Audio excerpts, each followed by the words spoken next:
நம்ம தமிழ்நாட்டுக்குன்னு மிகப்பெரிய பாரம்பரியமும் வரலாறும் இருக்கு. அந்த வரலாறோட சேர்ந்து நிறைய அதிசயங்களும் மர்மங்களும் அடங்கி இருக்கு. அப்படி தமிழ்நாட்டுல உள்ள 5 மர்மமான விடயங்களை பத்தி தான் இந்த வீடியோ பதிவுல பார்க்க போறோம். முதல்ல நம்ம பார்க்க போறது தஞ்சை பெரிய கோவில்ல உள்ள சில அதிசயமான சிலைகளை பத்தி தான். 1000 வருடங்கள் பழமையான தஞ்சை பெரிய கோவில் கோபுரத்துல பல கடவுள்களோட சிலைகளும் முனிவர்களோட சிலைகளும் இருக்கிறத நம்மளால பார்க்க முடியுது. ஆனா இந்த சிலைகளுக்கு நடுவுல சில வெளிநாட்டு மனிதர்களோட சிலைகளும் இருக்கிறது ஏன்னு நமக்கு புரியல. பிரான்ஸ் நாட்டு ராஜாவான ராபர்ட் என்பவருடைய உருவத்திற்கு ஒத்து போற மாதிரி ஒரு சிலை இங்க இருக்கு. அது மட்டும் இல்லாம சைனாவை சேர்ந்த ஒரு மனிதரோட சிலையையும் இங்க பார்க்க முடியுது. 1500ஆம் ஆண்டு வரைக்கும் உலக நாடுகளுக்கு இடையே எந்த தொடர்பும் இல்ல அப்படின்னு அறிவியல் ஆராய்ச்சியாளர்கள் சொல்றாங்க. இந்திய மண்ணில் கால் வச்ச முதல் ஐரோப்பியர் வாஸ்கோடகாமா தான் அப்படின்னு வரலாறு சொல்லுது. ஆனா வாஸ்கோடகாமா இங்க வர்றதுக்கு 500 ஆண்டுகளுக்கு முன்னாடியே இந்த கோவிலை கட்டி முடிச்சிட்டாங்க அப்படிங்கிறது தான் உண்மை.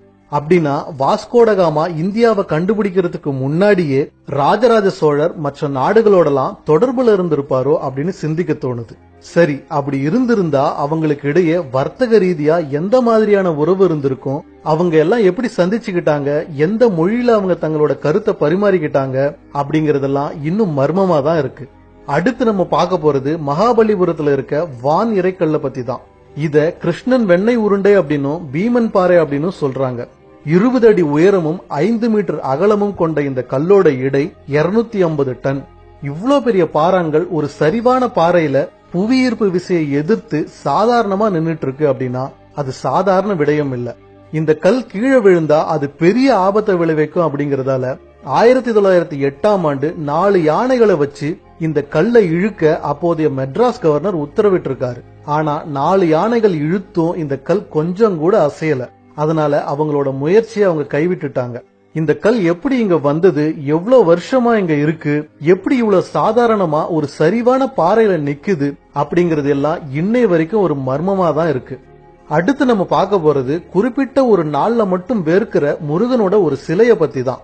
முருகப்பெருமான் சூரபத்மனை வதம் செய்ய அவரோட படைகளோட புறப்பட்ட போது அவரோட அன்னையான அம்பிகை அவரை ஆசீர்வதிச்சு அவருக்கு ஒரு வேல் கொடுத்து அனுப்புனாங்க அப்படிங்கிறது ஆன்மீக வரலாறு. இந்த நிகழ்வை வேல் வழங்கும் விழா அப்படின்னு கந்த சஷ்டிக்கு முதல் நாள் நாகப்பட்டினத்துல இருந்து 5 கிலோமீட்டர் தொலைவுல உள்ள சிக்கல் அப்படிங்கிற ஊர்ல இருக்கிற முருகப்பெருமான் கோவில்ல சிறப்பா கொண்டாடுறாங்க. அப்போ முருகப்பெருமான் தன்னோட தாய்கிட்ட இருந்து வேல் வாங்கறதுக்காக வேகமா போவாரு. அந்த நேரத்துல முருகரோட சிலை வேர்க்கும். அந்த குறிப்பிட்ட ஒரு நாள்ல இங்க இருக்கிற முருகர் சிலை மட்டும் தானா எப்படி வேர்க்குது அப்படிங்கிறது இன்னும் இங்க அதிசயமா தான் இருக்கு. அடுத்து நம்ம பார்க்க போறது கும்பகோணத்துல இருக்க நாச்சியார் கோவில்ல கல் கருட சேவை விழா அன்னைக்கு நடக்கும் அதிசயத்தை பத்தி தான். அந்த கோவில்ல ஒரு கல் கருடன் சிலை இருக்கு. அந்த சிலையோட மொத்த வெயிட் சுமார் 4 டன் இருக்கும்.